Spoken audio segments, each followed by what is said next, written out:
Amado Señor, te damos gracias por la vida. Quédate con nosotros siempre. Bendice este culto, que sea de exaltación de tu nombre siempre, siempre, Señor, en nuestras mentes y en nuestros corazones. Todo esto te lo pido y te agradezco en el nombre de tu Hijo amado Cristo Jesús. Amén.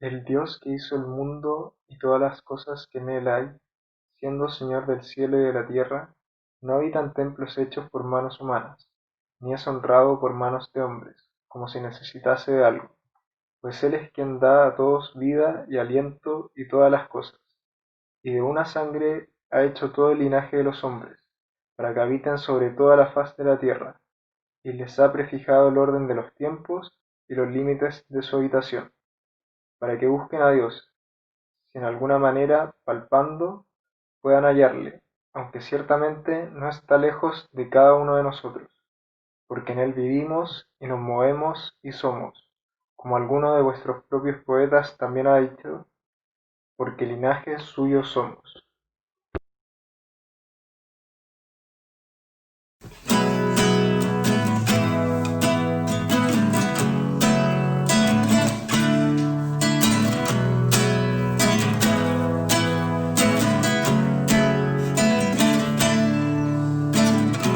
Gloria y salvación son de nuestro Dios, y al Cordero en su trono, honra y poder y bendición sean a nuestro Rey. Aleluya, gloria a nuestro Rey.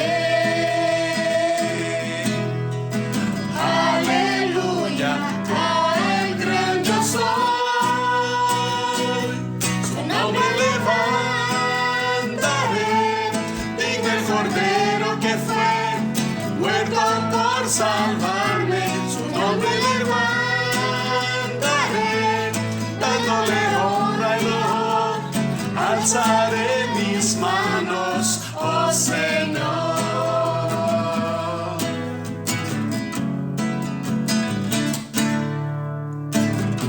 Gloria y salvación son de nuestro Dios, y al Cordero en su trono, honra y poder y bendición sean a nuestro Rey. Aleluya, gloria a nuestro Rey.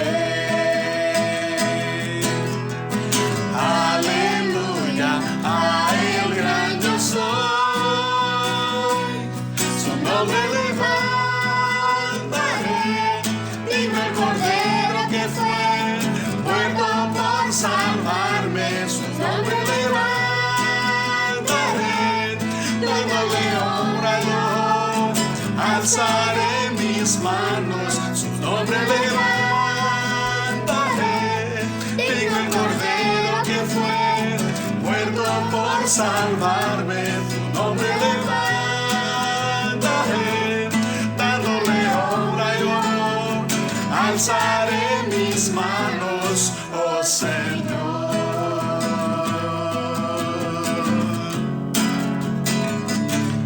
Oh Señor.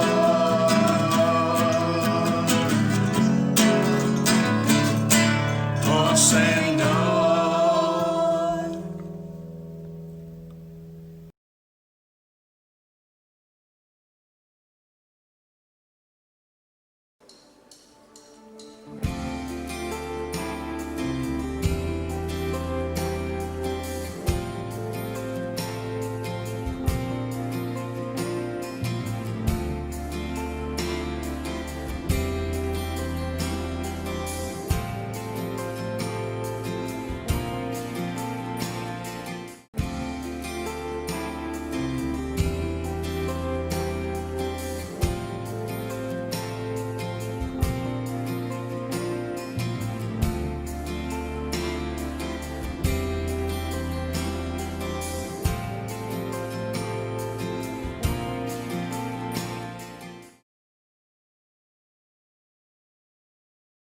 Oremos. Gracias, Señor, por los diezmos y ofrendas recibidos. Te pedimos que los multipliques y que proveas para cada uno de tus hijos. En el nombre de Jesús. Amén.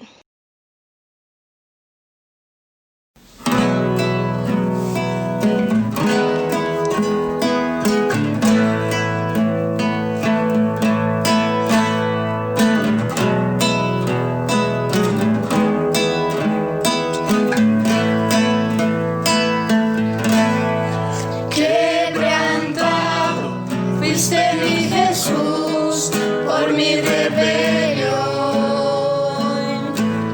Resucitaste y hoy puedo vivir, de nuevo nacer. Cuánto amaste al mundo, Dios. Cuánto te quiero agradecer. Gloria, gloria y louvor, gloria y louvor, gloria al Rey. Gloria, gloria a ti, mi Cristo, tu nombre por siempre exaltaré. Venciste al mundo pecador con tu gran amor. Gloria al Padre, te ha exaltado al más alto lugar. Cuánto amaste al mundo, Dios. Cuánto te quiero enaltecer. Gloria, gloria y louvor, gloria y louvor, gloria al Rey. Gloria, gloria a ti, mi Cristo, tu nombre por siempre exaltaré. Tú eres digno, eres santo, oh Cordero. Digno, solo tú eres digno, solo tú eres digno, solo tú eres Dios. Digno, solo tú eres digno, solo tú eres digno, solo tú eres Dios. Gloria, gloria y lo alto, gloria y lo alto, gloria al Rey. Oh, gloria, gloria a ti, mi Cristo, tu nombre por siempre exaltaré.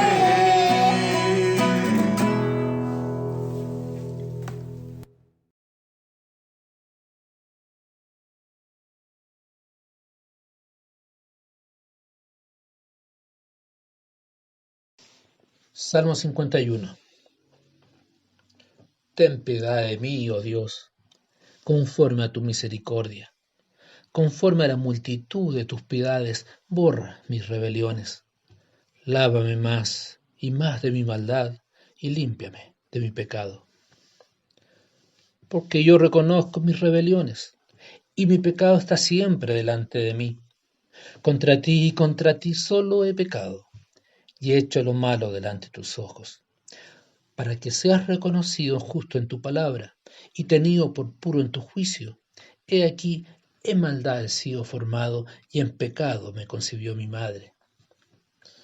He aquí, tú amas la verdad en lo íntimo, y en lo secreto me has hecho comprender sabiduría. Purifícame con hisopo y seré limpio. Lávame y seré más blanco que la nieve. Hazme oír gozo y alegría, y se recrearán los huesos que has abatido. Esconde tu rostro de mis pecados y borra todas mis maldades. Crea en mí, oh Dios, un corazón limpio, y renueva un espíritu recto dentro de mí. No me eches delante de ti, y no quites de mí tu Santo Espíritu. Vuélveme el gozo de tu salvación, y espíritu noble me sustente. Entonces enseñaré a los transgresores tus caminos, y los pecadores se convertirán a ti. Líbrame de homicidios, oh Dios, Dios de mi salvación. Cantará mi lengua tu justicia. Señor, abre mis labios, y publicará mi boca tu alabanza. Porque no quieres sacrificio, que yo lo daría. No quieres holocausto. Los sacrificios de Dios son el espíritu quebrantado, al corazón contrito y humillado, no despreciarás tú, oh Dios. Haz bien con tu benevolencia, Sión. Edifica los muros de Jerusalén. Entonces te agradarán los sacrificios de justicia. El holocausto u ofrenda del todo quemada, entonces ofrecerán becerros sobre tu altar. Señor nuestro Dios, en este momento venimos a tu presencia para pedir perdón por nuestros pecados. Hemos pecado con nuestros pensamientos, con nuestras palabras y con nuestras actitudes. Te pedimos que nos limpies en la sangre de tu Hijo Jesucristo. En el nombre de Jesús, amén.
Muy buenos días, les saludo muy afectuosamente a cada uno de ustedes, miembros de la Iglesia Red, Sexta de Santiago, y miembros de la Quinta Iglesia de Santiago, Jesús el Buen Pastor.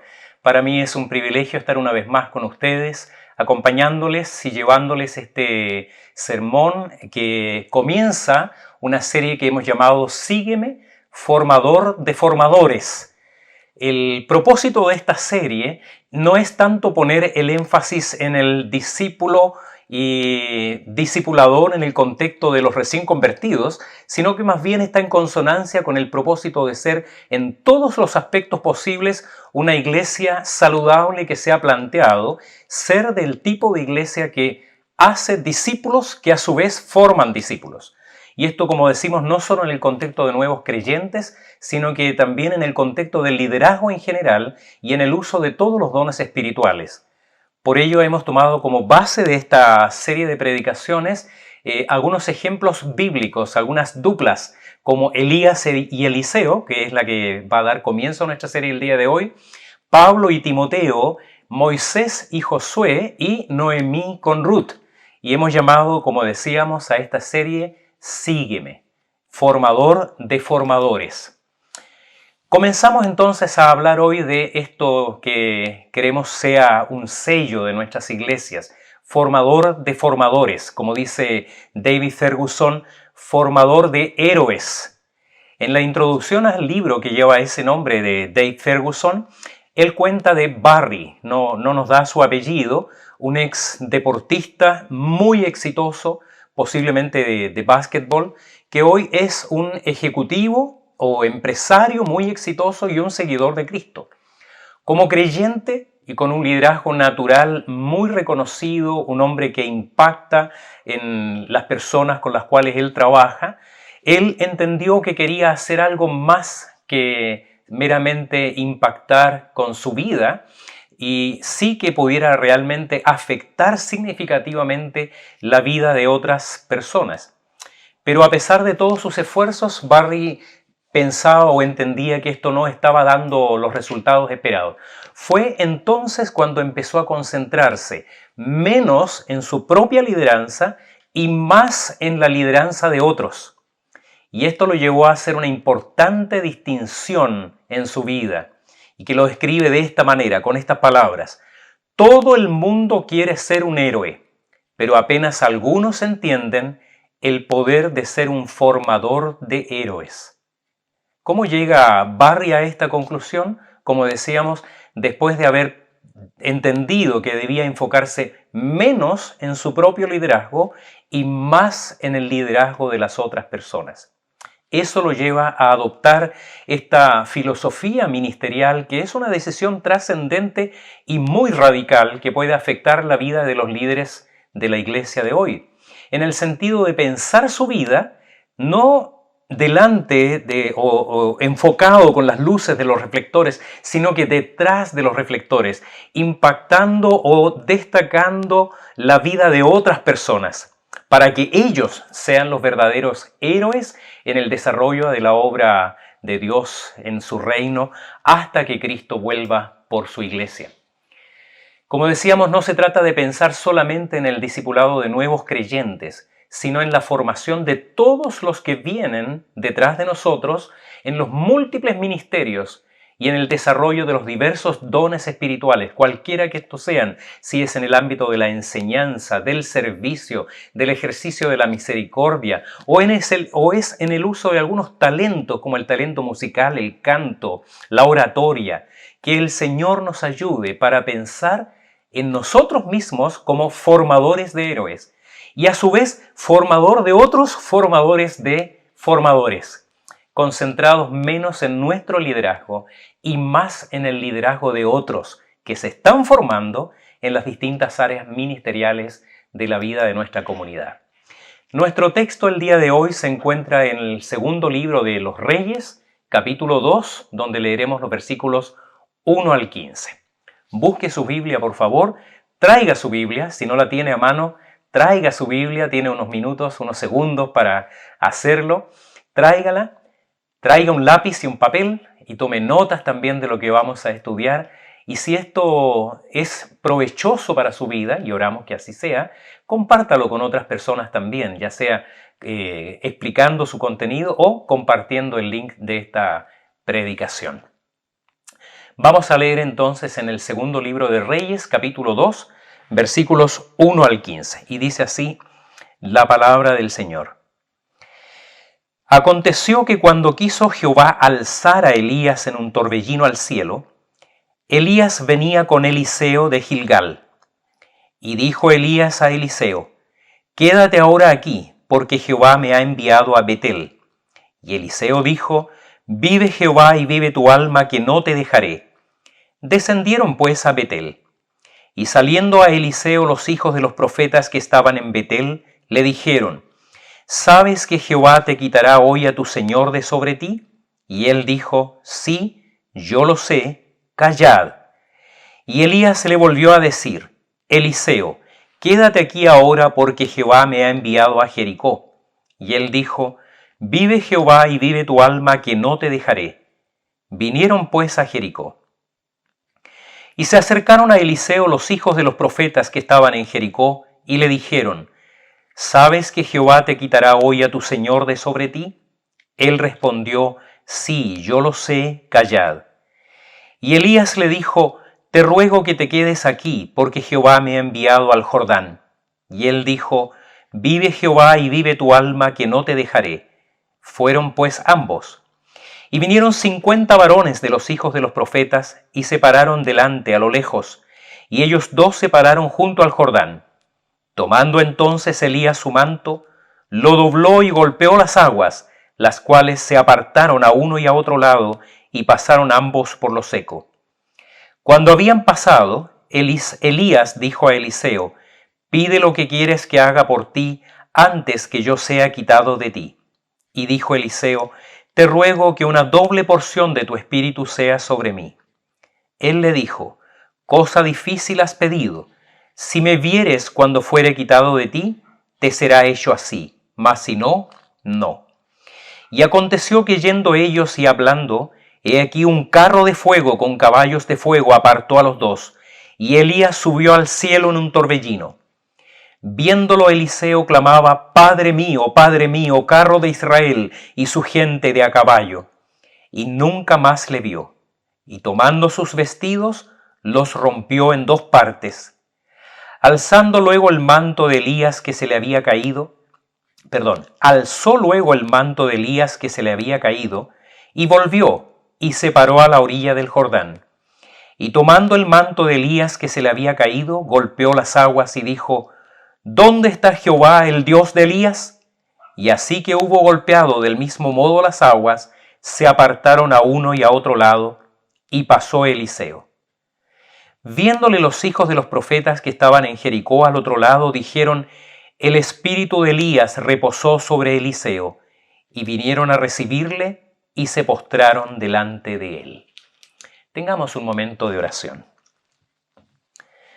Eterno Señor y Padre nuestro, te damos gracias por tu palabra, porque no solo inspiraste a hombres sabios para escribir tus preceptos, tu enseñanza, sino que la has preservado milagrosa y poderosamente hasta el día de hoy.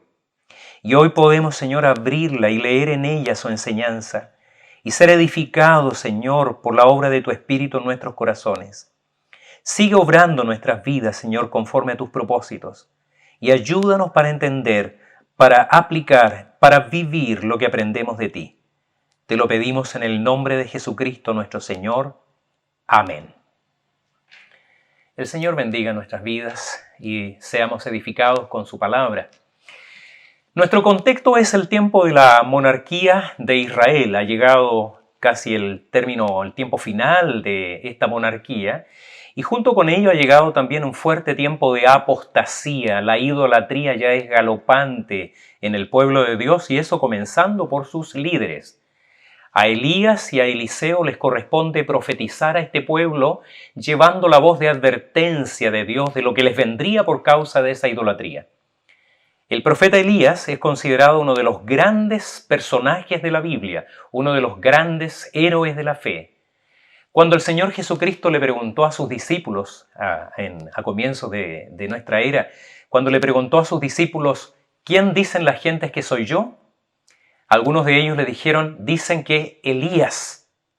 Así que Tal era el carácter, la presencia, la autoridad, la fuerza espiritual que el Señor Jesucristo tenía, que muchos pensaron que era la reencarnación del profeta Elías, lo que dice mucho del concepto que tenía Israel de este profeta. Y cuando el Señor Jesucristo se transfigura en el monte y sus discípulos están ahí observándolos, aparecen dos personajes con el Señor. Uno de ellos era Moisés y el otro era Elías. Elías nos deja un grandioso ejemplo que daría lugar para muchas exposiciones de la palabra del Señor. Pero hoy nos vamos a enfocar en la relación de este profeta Elías con su discípulo, quien llegaría a ser el sucesor de Elías, que es el profeta Eliseo. Eliseo, por su parte, era un hombre de una familia pudiente de Israel, que vivía una vida tranquila, sin problemas, sin complicaciones, tenía un futuro asegurado en lo financiero y familiar, pero Dios tenía planes muy diferentes para Eliseo. El varón de Dios, Elías, se acercó donde estaba Eliseo arando con una yunta de bueyes y puso su manto sobre él. En ese tiempo ese gesto fue interpretado por Eliseo como un llamado a seguirle. Y él dejó la yunta de bueyes, dejó su trabajo, tuvo tiempo solo de despedirse rápidamente de su familia y se convirtió en un discípulo de Elías y en un segundo gran héroe de la fe de ese tiempo. Y estamos ahora en el último día de Elías en la tierra. No podemos decir el último día de su vida porque Elías es el segundo hombre en la Escritura, después de Enoc, que no conoció la muerte. Fue traspuesto de tal manera que de alguna manera el Señor le había dicho que debía poner sus asuntos en orden, que debía atender sus últimas tareas porque el tiempo de su llamado había llegado. No solo le dijo el día que ocurriría, sino exactamente dónde debía ir. Así que los lugares que aquí son mencionados no son accidentales, siguen un propósito muy preciso y Elías entendió que su discípulo debía acompañarlo en esta caminata. Así que Elías y Eliseo se estarán juntos en estos 4 lugares, en Gilgal, en Betel, en Jericó y en el Jordán. 4 lugares que son mencionados con un explícito propósito en las Sagradas Escrituras. Ya de eso aprendemos mucho del estilo de liderazgo de este profeta, porque en los 3 primeros lugares que ellos están, en Gilgal, en Betel y en Jericó, había una escuela de profetas, es decir, lo que hoy día llamaríamos un seminario, donde se forman los líderes, donde se forman los predicadores. Ahí dará algunas palabras de ánimo para ellos, unas últimas enseñanzas para alentarles y fortalecer su llamado. Aprendemos también el valor de la herencia moral, espiritual de esos últimos momentos con el Maestro, que nos recuerda la solemnidad con que Jesús habló con sus discípulos poco antes de su muerte, de su pasión. Nos recuerda también las cartas del apóstol Pablo a su discípulo Timoteo. Cuando los alumnos de esa escuela quieren hablar, Eliseo los hace callar. ¿Por qué? Porque era el tiempo de oír al Maestro, de prestarle toda la atención. Aprendemos también el valor de la herencia moral, espiritual de esos últimos momentos con el Maestro, que nos recuerda la solemnidad con que Jesús habló con sus discípulos, o las últimas cartas del apóstol Pablo a Timoteo. Cuando los alumnos de esas escuelas de profetas quieren hablar, Eliseo los hace callar. ¿Por qué? Porque era el tiempo de oír al Maestro, de prestarle toda la atención. Qué poderosas palabras se dicen cuando no hay tiempo para superficialidades, no hay tiempo para lo vano. En ese momento, cada palabra cuenta en el momento de la despedida.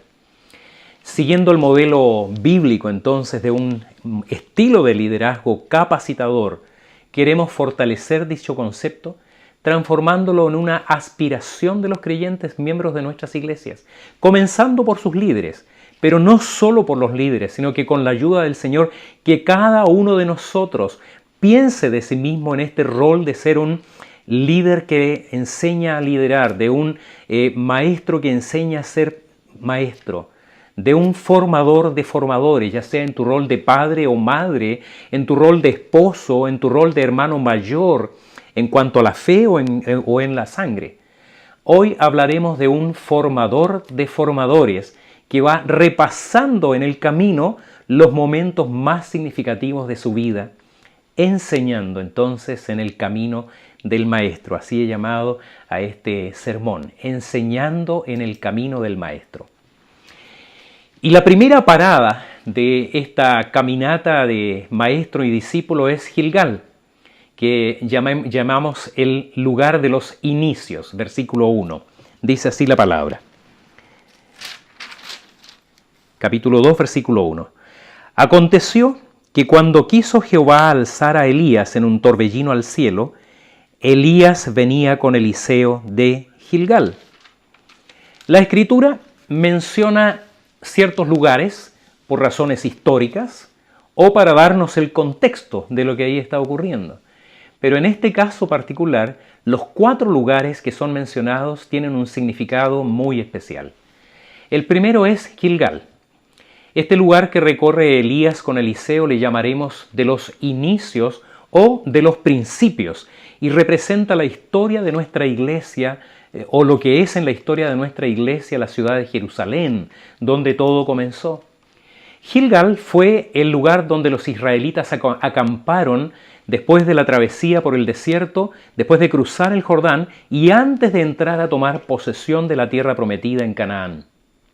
Era un lugar seguro, de preparación, donde recibirían las instrucciones antes de entrar a la batalla por Josué, que seguirían luego cuando entraran a tomar posesión de aquella tierra. Fue un lugar de preparación, de acompañamiento, de comunión, de preparar sus fuerzas espirituales. Es como el Señor reunido con sus discípulos antes de su partida en Galilea. Es como la iglesia primitiva siendo investidos de poder y recibiendo los pilares de la fe en la enseñanza apostólica en el primer siglo. El libro de los Hechos, capítulo 2, versículo 42, dice que la iglesia de ese tiempo, los hermanos, permanecían juntos en oración, en comunión los unos con los otros, partiendo el pan y tomando el vino del sacramento. Y, lo más importante, edificados por la palabra de Cristo. El texto dice, perseveraban en la doctrina de los apóstoles. Luego, cuando fueron esparcidos, fueron por todo el mundo llevando el Evangelio con las fuertes bases de la doctrina que recibieron en esos días de preparación. Así que esta primera parada de Elías con su discípulo Eliseo nos recuerda la importancia de los fundamentos, de poner principios sólidos de la palabra poderosa del Señor antes que cualquier experiencia extática o emocional o cualquier testimonio de vida. Nos recuerda una antigua ilustración que dice que antes de ir al bosque a cortar árboles, un buen leñador gasta tiempo, invierte mucho tiempo en afilar su hacha, en reponer sus fuerzas y en planificar su jornada de trabajo. Un buen formador de formadores invertirá tiempo valioso en preparar, en enseñar a aprender, inculcando en la mente y en el corazón de su discípulo el amor por la palabra de Dios, por la sana doctrina, el amor por el estudio serio y diligente, por el hábito de la lectura provechosa, por el placer de escuchar y aprender de buenos maestros. Nunca estuvo tan cerca como hoy y tan al alcance de la mano de las personas la posibilidad de estudiar y aprender. Nunca estuvo tan disponible, fuentes casi inagotables de conocimiento en bibliotecas en línea, seminarios en línea, cursos gratuitos y miles de recursos por los que antes había que pagar, había que comprar y hoy día muchas universidades e institutos del mundo han disponibilizado gratuitamente para que quien quiera usarlos acceda a ellos. Un buen maestro, un buen padre, un buen esposo, un hermano mayor en la fe, llevará a su discípulo a su Gilgal, el lugar de los principios, a Jerusalén donde todo comenzó, a los fundamentos de la palabra, de la sana doctrina de Cristo, tal como la recibimos de los apóstoles, y con su ejemplo le motivará a ser diligente en buscar dicha instrucción. Pero la segunda parada es Betel, el lugar de la oración, versículo 2. Dice así la palabra. Y dijo Elías a Eliseo, quédate ahora aquí, porque Jehová me ha enviado a Betel. Y Eliseo dijo, Vive Jehová y vive tu alma, que no te dejaré. Descendieron pues a Betel. Esta fórmula en que Elías le dice a Eliseo que él quiere ir solo y Eliseo le dice a su vez que ni lo piense, que no lo dejará ir solo, se repite cada vez. En realidad, esto es parte del carácter humilde, de ese estilo de liderazgo amable y respetuoso que Elías está enseñando a su discípulo. Es su manera de decirle gentilmente: acompáñame por favor. Él lo podría haber ordenado, pero él le pide gentilmente que lo acompañe y Eliseo entiende que él debe estar con su maestro. Esta parada en Betel enseñaría a Eliseo que la sólida formación doctrinal no es nada sin oración. Spurgeon llamó a esto: los métodos sin oración son presunción. Betel significa casa de Dios. Fue el lugar donde Abraham construyó un altar en Génesis 12:8. Y frecuentemente el patriarca volvía a Betel cuando necesitaba apartarse y tener un tiempo especial de comunión con el Señor. ¿Tú tienes un lugar llamado Betel en tu vida? Y no me refiero necesariamente a un lugar físico, a un altar en tu casa, sino a un lugar apartado, un lugar para la oración. Algunos han insistido, en todo caso, que es interesante que haya un lugar donde se pueda apartar. Pero más allá de eso, lo importante es si hay en tu corazón un lugar donde tú tienes comunión con el Señor frecuentemente. Quizás es importante, es interesante que pienses también en tu hogar o en tu lugar de trabajo, en un espacio donde puedas tener especial comunión con el Señor, donde tu espíritu se aparte de otras distracciones y puedas tener ese tiempo de comunión con Cristo. Charles Swindoll, comentando este texto, nos dice que es posible que mientras recorrían juntos las calles de este Betel antiguo, mirando las piedras de ese lugar, Elías orase y comentara con su discípulo, pensando en todos los altares de su propia vida. Ahí atrás había quedado Kerit, donde, huyendo de sus perseguidores, los que deseaban su muerte, tuvo que aprender a depender plenamente del sustento del Señor, que lo alimentaba por medio de cuervos y bebía el agua de un arroyo en un tiempo de sequía donde ya casi no quedaba agua en la tierra. ¿Cómo habrá orado en ese altar, en ese tiempo de retiro? ¿Y cómo habrá orado especialmente cuando el agua del arroyo se secó por completo? El siguiente altar en la vida de Elías fue el de Sarepta, donde aprendió a confiar en el Señor y ayudó a una viuda que con su hijo estaban esperando morir, con una pequeñísima provisión de alimento para ella y para el niño. Y la provisión del Señor fue milagrosa, de tal manera que no solo proveyó para el sustento de los tres, sino que incluso cuando el niño muere más adelante, el Señor responde los ruegos de Elías y le devuelve la vida a ese niño, devuelve con vida ese hijo a esa mujer viuda.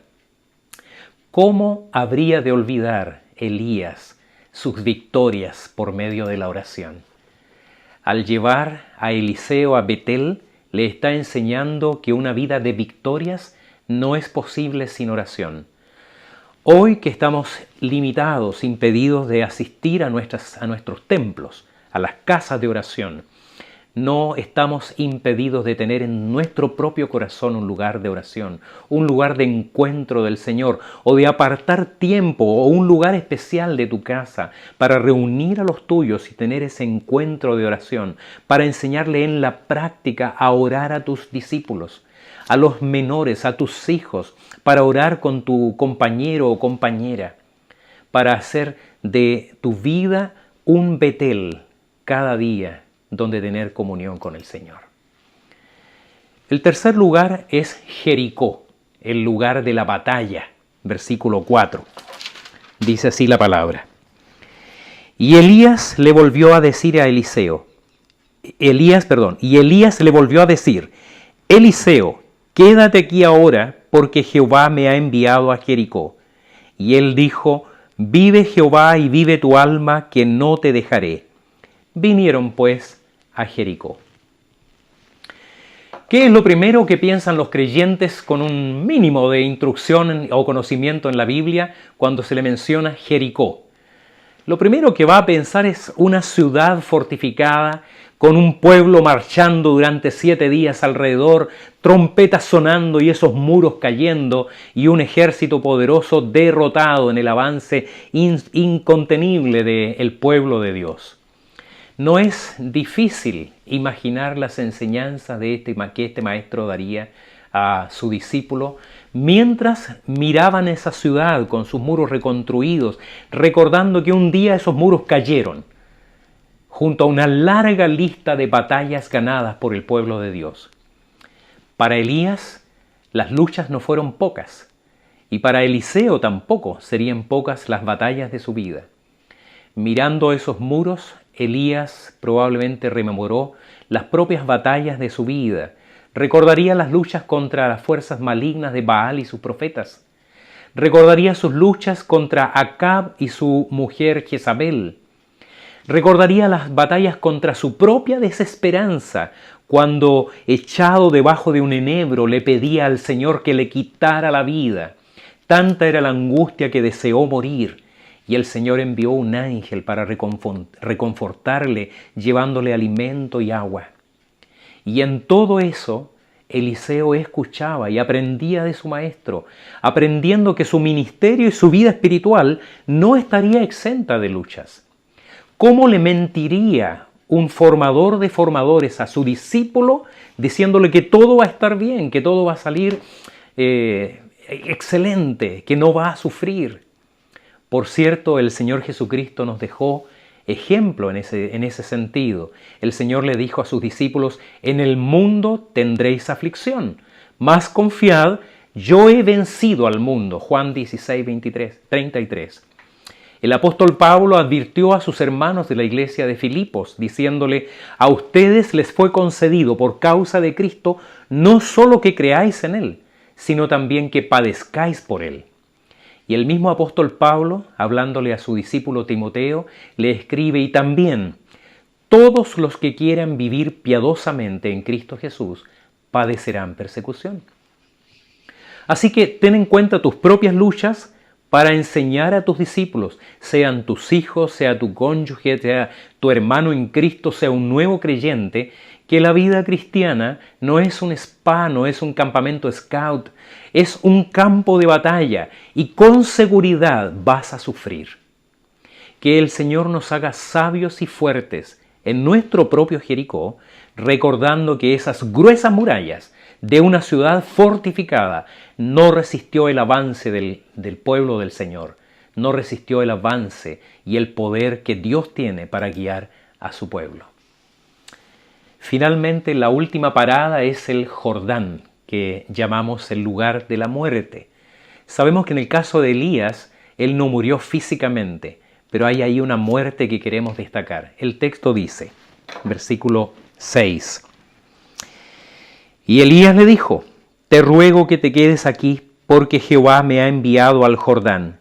Y él dijo: vive Jehová y vive tu alma, que no te dejaré. Fueron pues ambos.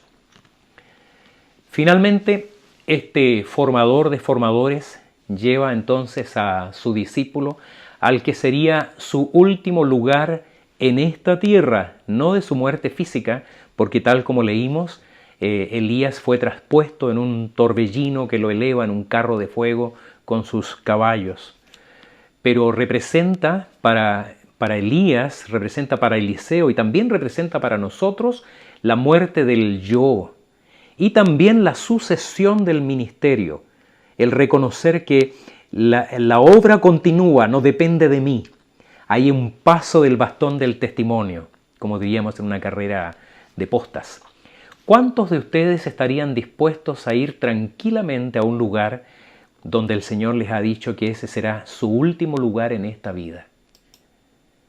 Para lograr ese estado de paz y de confianza, mucho antes de eso, deberás pasar por lo que Elías pasó y que ahora quiere enseñar a su discípulo: negarte a ti mismo, la negación del yo. Elías era un hombre rudo, la palabra lo describe determinado, incluso musculoso, Pero el Señor le enseñó a depender no de él mismo, le enseñó a depender de Dios, de las fuerzas del Señor, no de sus propias fuerzas. Le enseñó a andar por fe, negándose a sí mismo y reconociendo que todo el poder es del Señor. Él aprendió experimentalmente el valor de someterse a la buena, perfecta y agradable voluntad del Señor. Ahora, negándose a resistir esa voluntad del Señor, va con determinación al lugar donde el Señor le había dicho será tu último día en la tierra. Es en eso Elías un tipo de Cristo, quien enseñó a sus discípulos: si alguno quiere venir en pos de mí, niéguese a sí mismo, tome su cruz y sígame. Si seguimos leyendo, veremos que este discípulo Elías, cuando se le preguntó: ¿qué pides antes de que sea quitado de ti?, apresuradamente pidió al maestro Elías el doble de su poder espiritual. Parece una cosa presuntuosa, ¿no? Algo superficial. Pero cuando su maestro le fue arrebatado al cielo en un carro de fuego, con caballos de fuego, y sube en ese remolino de viento terrible, Eliseo, sin dejar de exclamar lleno de espanto: Padre mío, rasga sus ropas de arriba abajo en señal de humillación, pero conservó el manto de Elías. Hace unos pocos días estuve leyendo un poco sobre el significado de la toga que usaron los pastores reformados y que muchos colegas usan hasta hoy. Es curioso, pero esa toga no tiene el propósito de exaltar a la persona, de darle una connotación especial, una mayor dignidad o prominencia al que lo usa, sino todo lo contrario. El propósito de esa toga sobria de color negro es justamente ocultar los propios ropajes del que la usa, ocultar la personalidad del que está cubierto con esa toga académica, para que entonces sea solo la palabra de Dios la que es predicada y no se enfoquen las personas en el hombre, sino no en el mensajero, sino en el mensaje. Por eso su color negro, sobrio, no de telas lujosas. Y eso es muy interesante. Eliseo fue un hombre de Dios que sirvió fielmente hasta su muerte por una enfermedad. Él no murió, no fue traspuesto como Elías. Joás, el rey de Israel, a la hora de la muerte de Eliseo, exclamó respecto de Eliseo las mismas palabras: Padre mío, carro de Israel y su gente de a caballo. Querida iglesia, los líderes pasan, la obra continúa. Pero cada uno de nosotros debe recorrer estos lugares si ha de dejar su ministerio de una manera digna de Cristo. El lugar de los principios, donde están los sólidos fundamentos de la palabra de Dios, de la base de la doctrina de nuestra enseñanza. El lugar de la oración, que no solo debe ser una rutina, sino que debe ser una necesidad en la vida de cada creyente.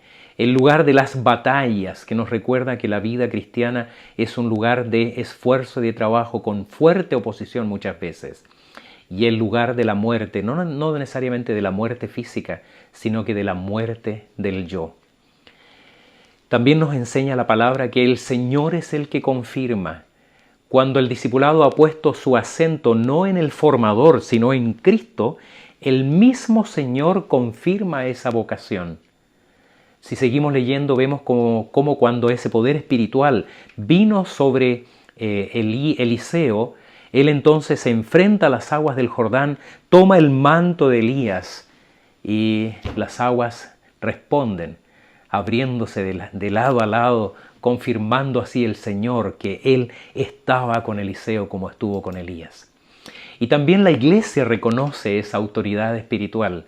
Cuando el Señor es el que confirma, los hermanos también lo reconocerán. Vinieron estos 50 hombres y reconociendo el poder espiritual que había sobre Eliseo, el discípulo de Elías, se inclinaron delante de él en señal de respeto, de reconocimiento de ese don. ¿Cómo apunta esta enseñanza al Señor Jesucristo? Claramente, Elías es un tipo de Cristo. Es tal vez un poco obvio, casi un lugar común, señalar que Jesucristo es el Maestro, en esto de ser formador de formadores. Él preparó durante 3 años solamente a 12 personas, más un grupo de seguidores que le seguían, para transformar el mundo entero. El Señor confió en que ellos continuarían la obra y así lo hicieron. Por eso tú y yo estamos hoy día acá. Además, así como Elías ascendió al cielo, el Señor dejó a sus discípulos siendo recibido arriba por los ángeles. Eso está descrito en el capítulo 1 del libro de los Hechos. Su manto de poder espiritual, que es el Espíritu Santo descendiendo sobre la iglesia, llenó de poder y autoridad al cuerpo de Cristo para continuar su obra en el mundo. Y este es un proceso continuo que sigue siendo nosotros un remanente fiel hasta que Él regrese en gloria. Querida iglesia, que el Señor confirme tu llamamiento y estemos nosotros presentes y activos en esta verdadera cadena de formador de formadores, donde cada uno de nosotros, confío en el Señor, tiene su lugar.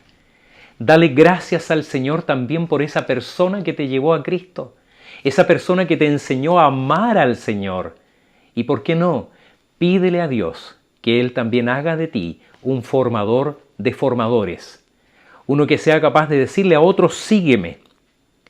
No a mí persona, sino que sigamos juntos al Señor, llevándolo al lugar de los comienzos, al lugar de los fundamentos de la iglesia, de la sana doctrina, llevándolo al lugar de la oración, donde en la comunión con el Señor nos fortalecemos y somos edificados, llevándolo al lugar de las batallas, reconociendo que la vida cristiana es un lugar de esfuerzo, donde habrán fuertes oposiciones y no pocas luchas.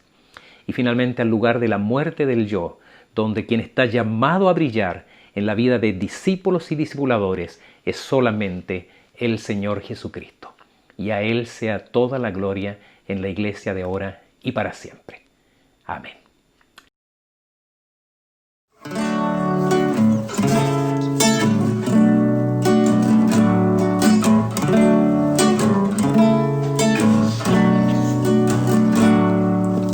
Hoy me desperté con un concierto con el sol.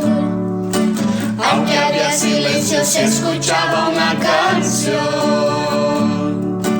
llena de colores y de luz, pues pensaba en ti. Fueron melodías que escuchó mi corazón. La creación a ti cantaba al unísono, anunciando al Rey de la creación, pues pensaba en ti.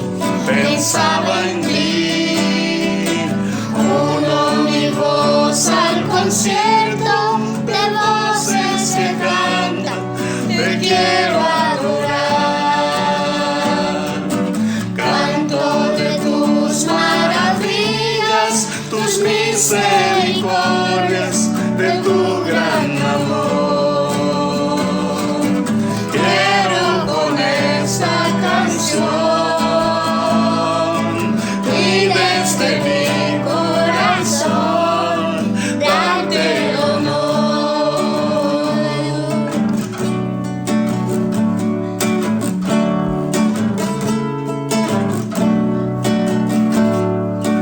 Hoy me desperté escuchando una potente voz, un lenguaje sin palabras anunciando a Dios. De un extremo a otro resonó, era la creación, toda la creación. Uno mi voz al concierto de voces que cantan, te quiero adorar.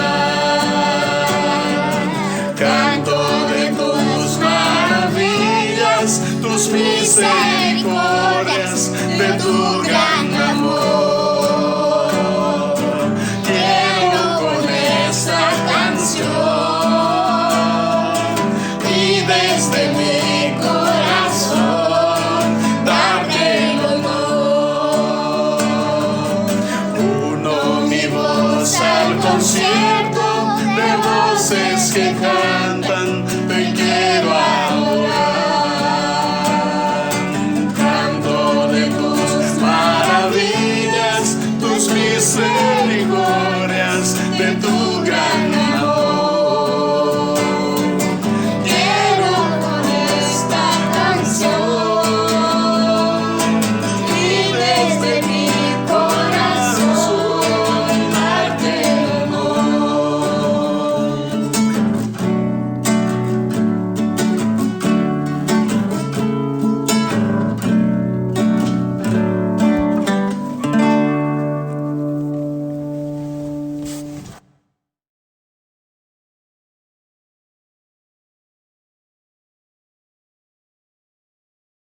Les invito a orar.